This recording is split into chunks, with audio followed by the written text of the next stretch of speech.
Oi, turma, tudo bem? Prontos para mais uma aula? Hoje nós vamos falar sobre o projeto paisagístico, passo a passo. Para começar a falar sobre o projeto paisagístico, eu quero mostrar um videozinho para vocês. São 3 minutos, mas eu acho que vale a pena vocês assistirem antes de eu começar a apresentação do conteúdo da disciplina de hoje. Você tem dificuldade de convencer o seu cliente a pagar pelo projeto de paisagismo? Durante os primeiros 5 anos empreendendo como paisagista, eu tinha uma séria dificuldade em convencer o meu cliente a pagar pelo projeto, porque ele achava que o serviço de paisagismo ele se resumia ao jardim pronto, o jardim já implantado. Ele não conseguia enxergar que para eu ter esse jardim implantado, com as plantinhas todas bonitinhas lá, eu precisava antes pensar como é que ia ser aquele espaço, fazer as composições daquelas plantas e só então chegar no orçamento, que ia ser exatamente o que ele iria validar.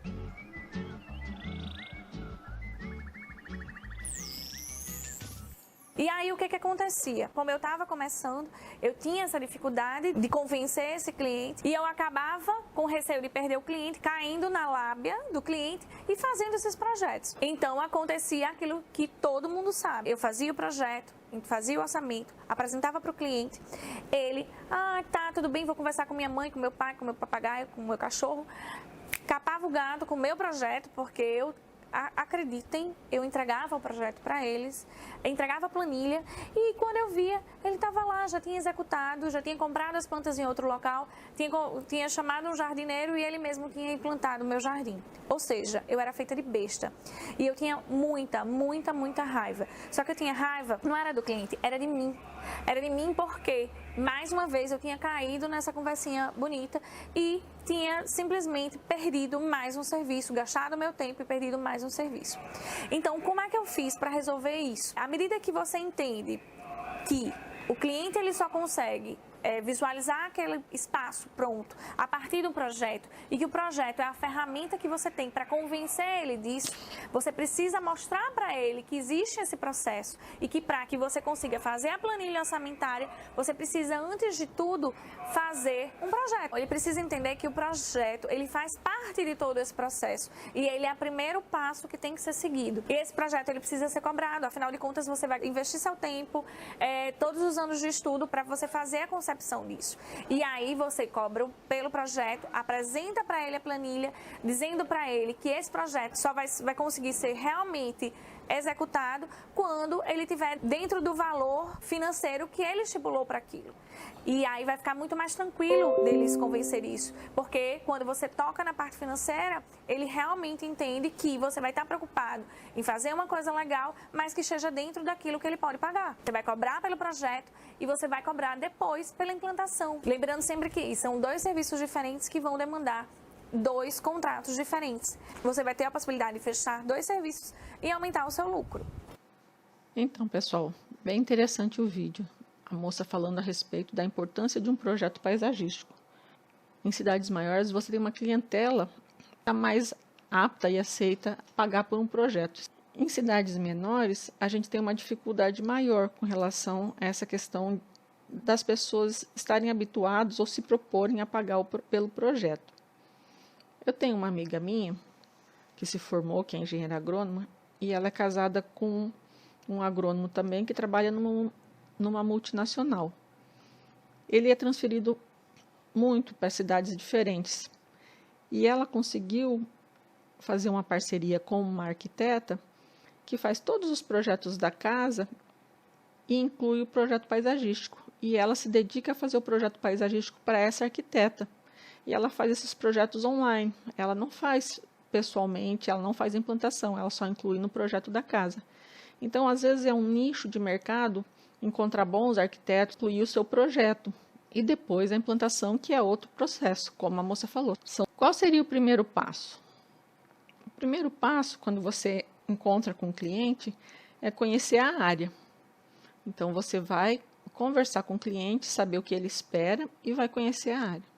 O segundo passo, no momento que você estiver nessa área, se você não tiver uma planta arquitetônica pronta desse espaço, você vai ter que medir a área, você vai descobrir se tem canos, se tem fossas enterradas. Por que isso?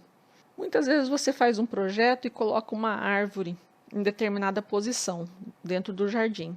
E quando você vai implantar o projeto, você descobre que naquele espaço que você planejou a árvore, tem uma fossa.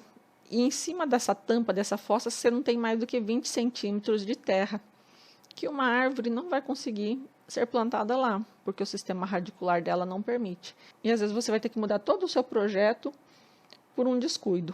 Então, quando você for conhecer a área, além de medir, conversar com o cliente, saber se existem canos enterrados, fossa enterrada, observar o tipo de solo, observar se tem um ponto de água para que o cliente possa regar esse jardim. Se for de difícil acesso, se o cliente não conseguir regar esse jardim, você vai ter que pensar em plantas mais resistentes, porque a última coisa que você quer é que o cliente gaste dinheiro com as plantas e depois a maioria delas morra por causa de falta de rega. Você vai ter que observar aonde o sol nasce, onde o sol se põe, então a rota do sol. Lembrando que no inverno, na nossa região, o sol inclina, então tem muitos lugares que você tem sol durante o verão e sombra durante o inverno. E isso é muito importante na hora de escolher as mudas que vão ser plantadas. Então, observar a rota do sol, observar se tem sol durante o inverno e se tem sol durante o verão. Observar o vento predominante, a relação com os vizinhos. O vizinho tem um sobrado que faz sombra no jardim do seu cliente em determinada hora do dia. Observar os elementos que já existem lá, as plantas que vão permanecer e as plantas que podem ser eliminadas do jardim. Quando você chegar no jardim, com papel e caneta, você vai fazer um croquis da área, com tudo que já existe no local. Essa representação circular com ponto no centro são árvores. Aqui representam a copa das árvores e o ponto no centro representa o tronco das árvores. Você tem a localização norte-sul, leste-oeste. Lembrando que o sol nasce no leste e se põe no oeste. E observando a inclinação do sol durante o inverno na nossa região. Então, você vai medir a parte total do jardim que você vai implantar. Como você vai medir as árvores? Você vai ter 2 pontos de medida. Para que quando você for passar isso para o projeto em escala, você não erre a localização. Então, você tem medida de um lado, medida do outro, o ponto vai estar confirmado. E isso você vai fazer com todas as plantas, as árvores, observar portas e janelas, medir as construções. Feito isso, você vai conversar com o cliente e saber o uso daquele espaço. Aquele espaço é usado para estender roupa? Você precisa daquele espaço para ter um varal? O cliente pretende ter um parquinho para criança, ou um balanço, ou uma caixa de areia? O cliente tem cachorro? Ele quer fazer um canil, ou o cachorro fica solto? Tem uma churrasqueira? Tem projeto de fazer uma horta? O que o cliente deseja? Com relação aos valores, talvez aqui seja o momento de falar sobre valores com o seu cliente. Porque dependendo dos valores que ele tem disponível para gastar no jardim, você pode fazer um projeto mais elaborado, um projeto com uso de mais plantas, ou menos elaborado. Mas essa estratégia de falar nesse momento sobre valores com o seu cliente é muito pessoal. Então, falar sobre valores depois do projeto todo pronto, às vezes você tem todo o trabalho de fazer o projeto e depois eliminar algumas coisas. Mas isso vai ser uma estratégia muito pessoal. Depois que você conversou com o proprietário sobre quais eram os planos que o proprietário tinha para aquele espaço, o que ele pretendia, o que ele gostaria que tivesse lá, você vai voltar e vai colocar esse projeto na escala. Se você conseguir já colocar, enquanto você está fazendo o croquis e medindo, melhor. Mas às vezes não dá tempo. Então, depois você tem que colocar esse projeto numa escala para conseguir desenhar. Você vai ter que desenhar todas as construções, o muro, as árvores, o quanto que as árvores têm de copa que fazem sombra, porque daí você vai poder decidir se as plantas que vão ficar embaixo das árvores são plantas de sombra ou de sol, se cabe uma mesa, uma cadeira, um banco embaixo dessa copa. Então, traçar mais ou menos o tamanho da copa que estão nesse espaço. Eu vou mostrar um vídeo bem curtinho sobre o papel quadriculado ou o papel milimetrado, são papéis parecidos que facilitam muito o desenho em escala. E aqui está o nosso papel milimetrado. Bom, vamos entender o seguinte. Por que é papel milimetrado, né? Porque cada quadrado um pouquinho maior, porque ele tem aqui uma linha que é um pouquinho mais forte e uma linha que é um pouquinho mais fraca. Eu vou aproximar da câmera aqui para você ver.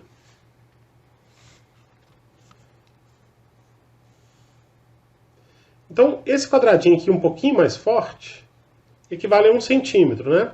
E o quadradinho que é um pouquinho menor a 5 milímetros, né? Quer dizer, aqui 1 centímetro, 10 milímetros, aqui 5 milímetros, e cada pequeno quadradinho desse 1 milímetro.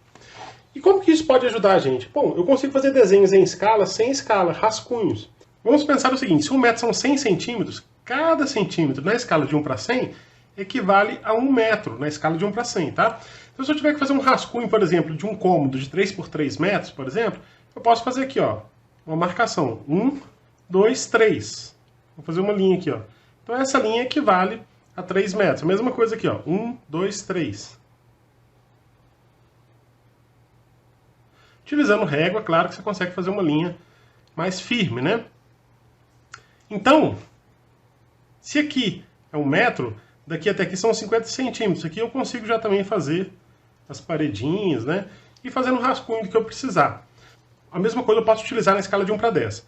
Só que ao invés desse espaço equivaler a 1 metro, esse espaço vai equivaler a 10 centímetros. Eu posso fazer rascunhos também de móveis e tudo mais. Então é muito útil para você ganhar tempo, né? Ganhar tempo aí no desenho, desenhando em proporção. Uma coisa muito importante no papel milimetrado é a definição do traço e principalmente você conseguir desenhar em cima e aparecer claro. Tem papel milimetrado que é impresso forte demais e ao traçar você não consegue ver com clareza o seu traço, né? Vamos pensar aqui uma casa que ao total ela tenha 10 por 6 metros. Tá? Uma casa de 60 metros, uma casa pequena. Então observe aqui que está certinho, tá vendo aqui, ó? 1 metro, 2, equivale certinho. Então uma casa de 10 seria daqui até aqui. Eu dispenso o escalímetro, tá vendo? Vamos fazer por 6, ó. 1, 2, 3, 4, 5, 6.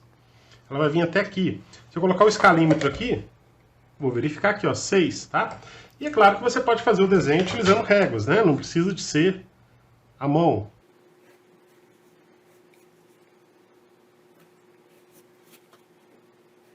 Vou utilizar aí bastante para fazer rascunhos de ideias, né? Principalmente trabalho de campo, eu gosto bastante.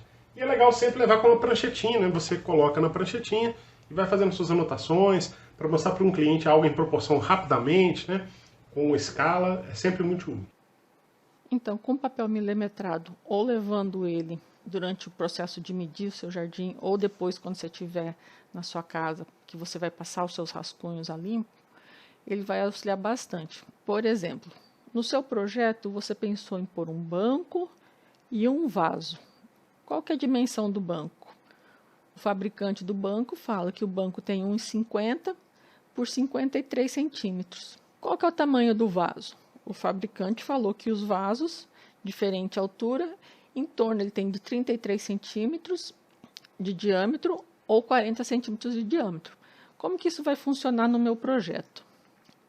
Vamos ver aqui? Então você quer colocar o banco embaixo da árvore. Um banco e um vaso. Um banco e um vaso. Qual dos dois está na escala correta? Você só vai poder saber usando papel milimetrado ou medindo com uma régua. Então, não deixe de usar a escala.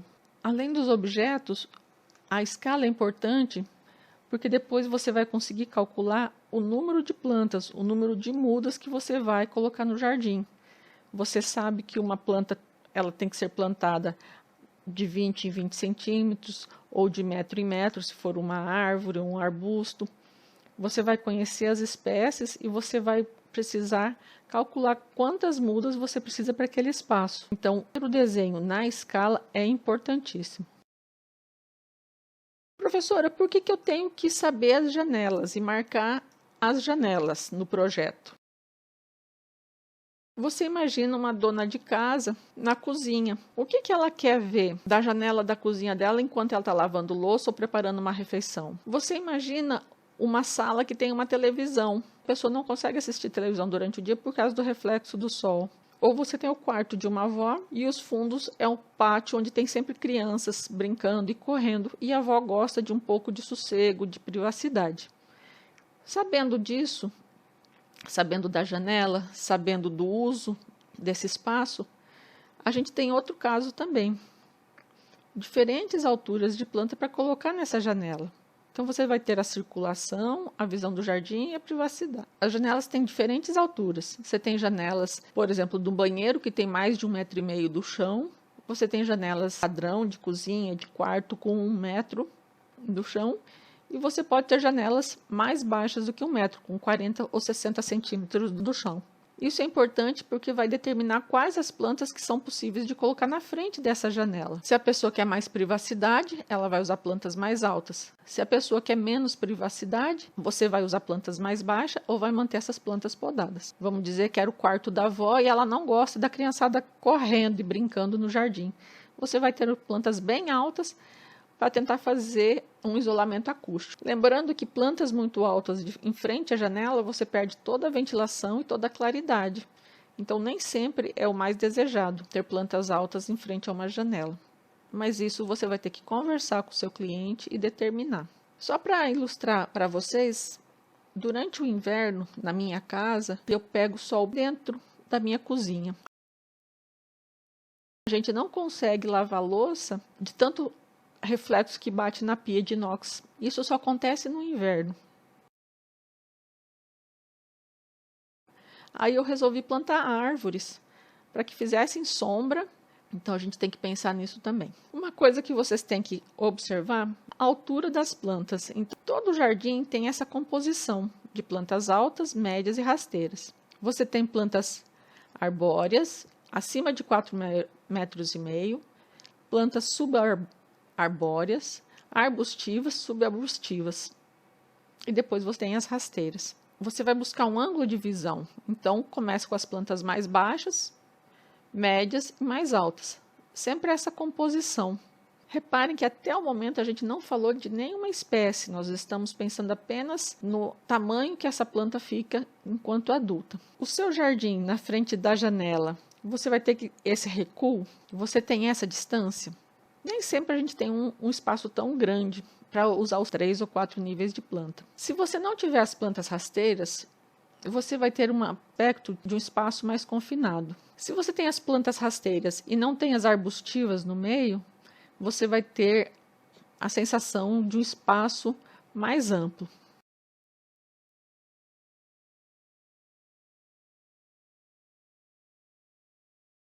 O que dá para fazer é fazer um mix entre plantas altas e plantas baixas, tentando respeitar a visão da janela ou tentando respeitar o ângulo de visão que você deseja.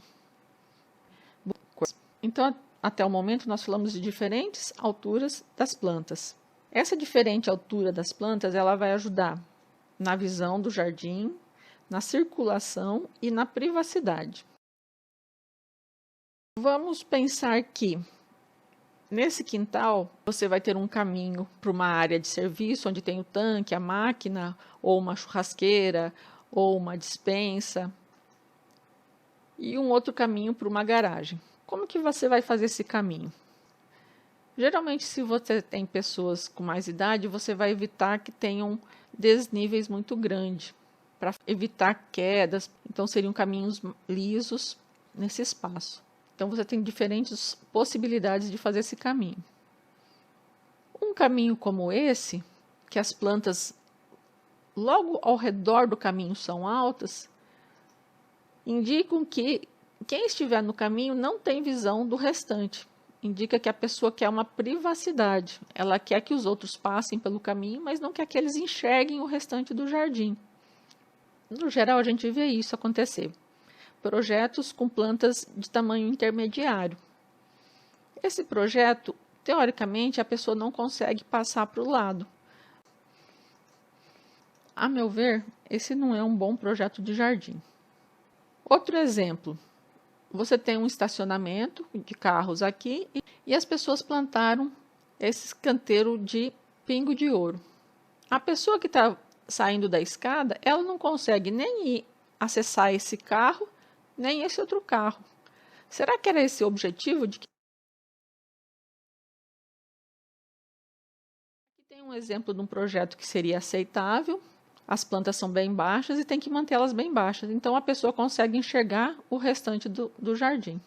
E aqui nós temos outra ideia. Então, a pessoa tem espaços que são altos, mas você tem a parte baixa na frente. E aí, provavelmente essa planta alta aqui é para dar uma certa privacidade nesse quarto. Então, ninguém consegue se aproximar da janela. Apesar de que na janela você tem ventilação e tem iluminação. Outra ideia de caminho é esse, onde encostado no caminho, na calçada, você tem a grama, mas respeitando as plantas mais baixas, médias e mais altas ao fundo. Mas você quer privacidade, não só na janela. Para privacidade, como seria feito? Vamos fazer de conta que nessa casa a pessoa quer apenas o acesso para essa construção, e essa construção ela vai alugar. Mas ela quer ter privacidade no jardim dela. Então, o que ela pode fazer? Ela pode fazer uma cerca viva. Se ela quer uma privacidade apenas para a pessoa não passar, essa cerca viva pode ser baixa, ou se ela quer a privacidade para a pessoa não enxergar, essa cerca viva pode ser alta. Na representação gráfica, eu vou colocar esses pontinhos. O que representam esses pontinhos? Como eu falei anteriormente, esses pontinhos representam os troncos das plantas. Então, você pode ter uma cerca viva baixa, apenas para a pessoa dificultar a passagem, uma cerca viva média, ou uma cerca viva alta, quando você não quer que o seu vizinho enxergue para o outro lado. Você pode ter também uma cerca viva com árvores. Vamos dizer que esse proprietário não gosta desse trânsito aqui e quer isolar com árvores. Então, nós vamos representar essa cerca viva assim. São copas de coníferas e aonde vão ser plantadas. Até esse momento, o que nós precisamos saber? O uso do espaço, se você vai incluir cerca, calçada, se isso vai estar incluído no seu projeto, então se isso você vai ter que incluir no seu orçamento ou se outra pessoa vai fazer. E nós só tratamos agora dos volumes, da altura das plantas. Então, nós estamos pensando se as plantas vão ser altas, médias ou rasteiras. Então, se as plantas são arbóreas, arbustivas, porte baixo, rasteira, trepadeira ou pendente. Nós estamos pensando o volume e o agrupamento das plantas. Para você ter uma sensação de homogeneidade em todo o espaço, você não vai trabalhar apenas um canto do jardim, você vai trabalhar o jardim como um todo, olhando ele como um todo. Então, aqui uma sugestão é, em paisagismo, a ordem é criada quando os elementos são agrupados. Disposições aleatórias e espaçadas não traduzem ordem nem aconchego.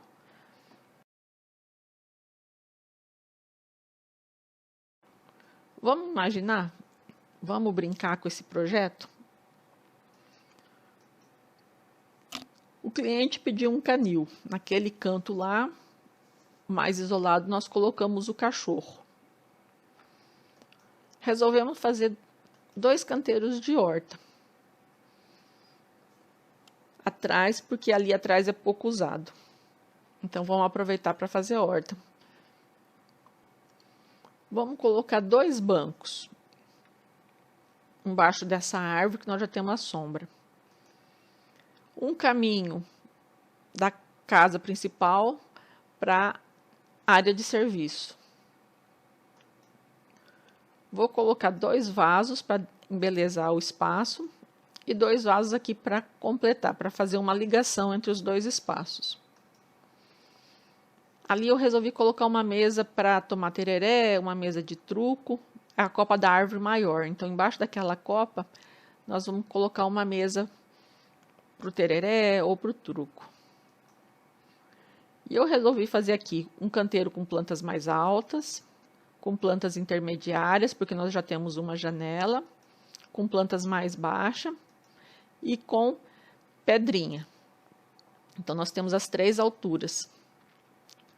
Para dar um charme atrás dessas cadeiras, lembrando que você coloca o desenho da copa por cima, que é a parte mais alta.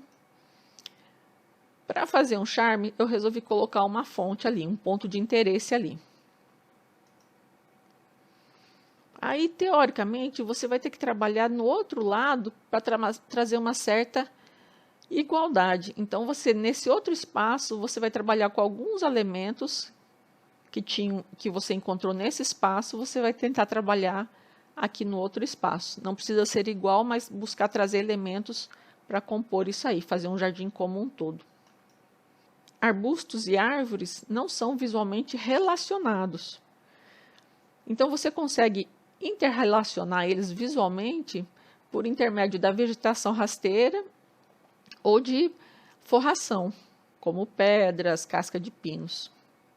Um exemplo aqui, nós temos uma árvore aqui no fundo e se você tiver no outro lado outra árvore, ela é relacionada através desse canteiro que vai de um lado até o outro. Aqui um outro exemplo, você tem uma árvore, uma escultura, com esse agrupamento de plantas rasteiras, essa árvore é conectada à outra.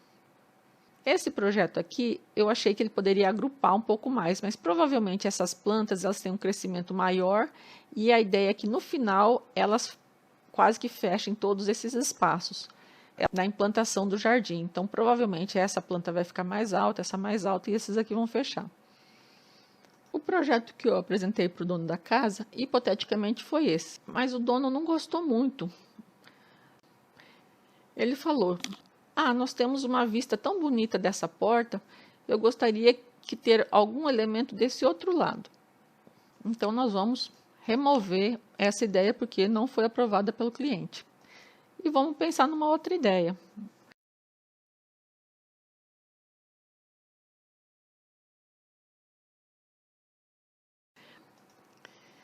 Então, nós resolvemos fazer uma parte alta, encostada no muro, uma parte intermediária, uma parte baixa, colocar a fonte no centro. Lembrando que a copa da árvore é mais alta que as outras plantas, então na representação ela vai ficar por cima. E resolvemos fazer um caminho até a horta e até a garagem. Qual que é a sugestão das plantas altas, baixas, num espaço pequeno? Então, eu posso ter 3 camadas, a parte mais baixa, a grama, intermediária e alta. Ou eu posso ter areca bambu, uma planta mais baixa e a grama rasteira. Plantas mais rasteiras, médias, baixas e altas. Não necessariamente você fecha todo o muro, você pode ter espaços e seguir as 3 alturas. Para a fonte eu sugeri essa ou essa. Mas daí o cliente olhando na internet viu essa ideia. Porque a gente tem um ângulo de visão de frente, então eu quero colocar isso lá. Vamos voltar lá para o papel. Então esse aqui era o nosso projeto. Nós tínhamos pensado o jardim todo em formas curvas, mas o cliente quer uma linha reta lá no fundo. Então, nós vamos mudar para a linha reta. O nosso caminho vai ser em linha reta, uma linha reta para as cadeiras. E aqui no fundo ele quer os vasos. Vamos colocar vasos do lado de cá para compor, para não ficar uma coisa muito perdida, e um outro vaso do lado de cá, intercalando com plantas. As mesmas plantas do outro lado, também para não ficar perdido. Aí vamos aproveitar e colocar então, para a mesa não ficar na terra, vamos colocar uma parte de calçada aqui e para a horta. Então nós tivemos elementos que conversam entre si. Por que mudou daquela forma arredondada para formas retas? Porque esse detalhe aqui é de formas retas, então você trabalha seu desenho todo em formas retas. Às vezes você não quer trabalhar com fonte, você pode trabalhar com iluminação. Então você tem pontos altos e iluminação. É uma coisa bem interessante também para quem tem poucos espaços e quer chamar a atenção por uma parede. Olhando aqui, nós temos a parte construída, que são as cinzas. Todos os 3 projetos são iguais, todos eles têm as mesmas árvores. O que diferenciou? Diferenciou que esse projeto é todo quadrado, retangular, linhas retas. Esse aqui é todo arredondado, E esse aqui é o que eu chamo de ameboidal, de ameba. Ele não tem uma forma definida, então ele parece uma ameba. Você vai desenhando o que você acha que fica legal. Então você pode seguir os 3 estilos de jardim. Pessoal, perceberam que até o momento nós não falamos de quais plantas que vão entrar no jardim? Nós estamos só pensando no espaço. Outra dica aqui, você tem a mesma casa, 3 opções diferentes. A opção do fundo e da frente são formas lineares. A opção do fundo e da frente são formas ameboidais. E você tem forma ameboidal na parte do fundo e formas lineares na frente.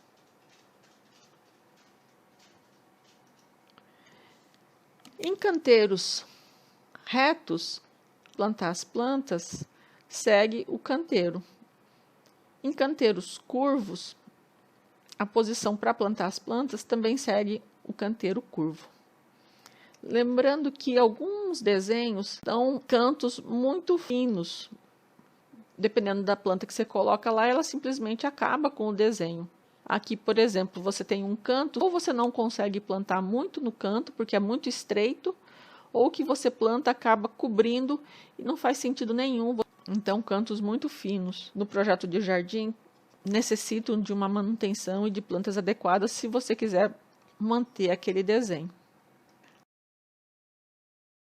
Até o momento, nós estamos falando de agrupamento de plantas, tamanho de plantas, altura de plantas. Então, nós temos a opção de ter uma planta dominante e plantas da mesma espécie menores. Se você coloca elas mais próximas, elas dão uma sensação de agrupamento, dão um certo volume. Olha esse projeto. Palmeiras e bromélias. Elas estão todas esparramadas, estão todas espalhadas. Seria mais ou menos como esse. Elas não dão muita unidade no jardim. Esse aqui, você tem 2 grupos, dá um pouco mais de unidade.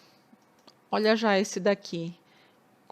Um grande paisagista brasileiro, conhecido no mundo inteiro, chama Burle Marx. E ele começou a trabalhar muito com maciços no Brasil, com plantas brasileiras. Então, isso aqui é tradescante ou trapoeraba.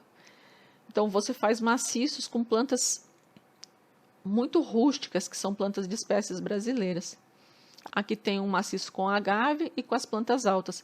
Você dá uma certa unidade no jardim. Então, você tem vários maciços com as mesmas plantas, diferente de que você esparramar uma planta separada da outra. Burle Marx, ele estava na Europa e ele foi visitar o Jardim Botânico lá. E ele viu muitas espécies brasileiras e percebeu que no Brasil elas não eram valorizadas. Aí ele voltou para o Brasil e começou a utilizar essas plantas nos projetos dele. E ele trabalha muito com essa questão dos maciços. Isso é muito interessante em jardins grandes. Se você planta uma planta espaçada nesse jardim, você tem mais dificuldade de manter a unidade do projeto. Quando você tem os maciços, você consegue manter uma unidade mesmo que uma planta possa morrer. Aqui um coqueiro e bromélias. Então, ele usou a mesma espécie, cores diferentes, que dá uma unidade maior. Então, plantas similares agrupadas no mesmo grupo, na mesma moita. Quando as plantas similares não estão agrupadas na mesma moita, é uma outra perspectiva de jardim. Aqui ele está falando sim e não, correto e não correto. Eu não concordo plenamente com essa afirmação, mas a gente percebe que plantas agrupadas, elas dão mais unidade, elas dão mais aconchego do que plantas desagrupadas. Vamos ver aqui? Aqui nós temos um jardim que tem uma fonte, tem um balanço, tem uma árvore e tem 2 palmeiras iguais. Essas 2 plantas são iguais. Uma outra árvore, elas são unidas por esse canteiro, mas na verdade é uma bagunça total com relação às plantas utilizadas. Você tem uma mistura muito grande. A sensação que isso não foi planejado é muito grande. Apesar de ter uma grama, de ter uma fonte, de ter a planta rasteira, a planta pequena, a planta média, a planta alta, ele não passa a sensação de um jardim cuidado. Mas quando isso pode mudar? Por que eu não concordo com essa negativa? Porque o estilo de jardim inglês é bem assim. O estilo de jardim inglês surgiu depois do estilo de jardim francês. Em outra aula nós vamos falar a respeito dos estilos de jardim. Mas só para adiantar, o estilo de jardim francês, ele era altamente podado, cuidado, manejado, era um exagero. O pessoal cansou daquele estilo de jardim e já surgiu esse estilo, que é deixa crescer, deixa a planta se desenvolver do jeito dela. Acredite ou não, é um jardim pensado e cuidado. Aqui um estilo do jardim inglês, então ele tem um certo cuidado, mas as plantas crescem livremente.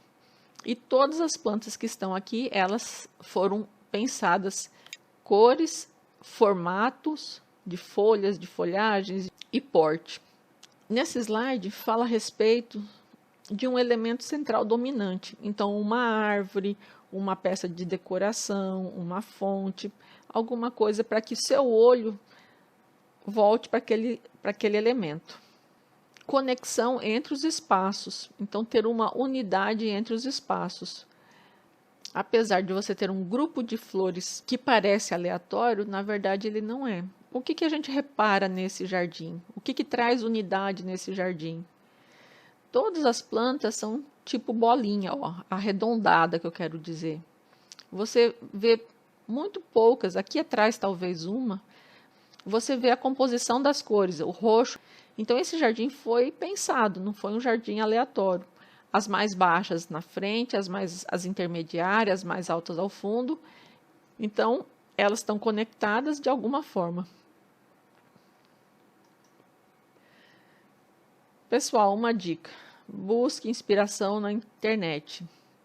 Use como palavra-chave ideias para jardim. E use palavras em inglês também. Na Europa, nos Estados Unidos, eles têm um apego muito grande ao jardim, porque eles passam muito tempo no inverno em ambientes fechados, que quando eles têm a possibilidade no verão e na primavera de saírem de suas casas, eles gostam muito de cultivar os jardins. E a maioria das pessoas investe no seu jardim todos os anos, então todo ano compra novas plantas.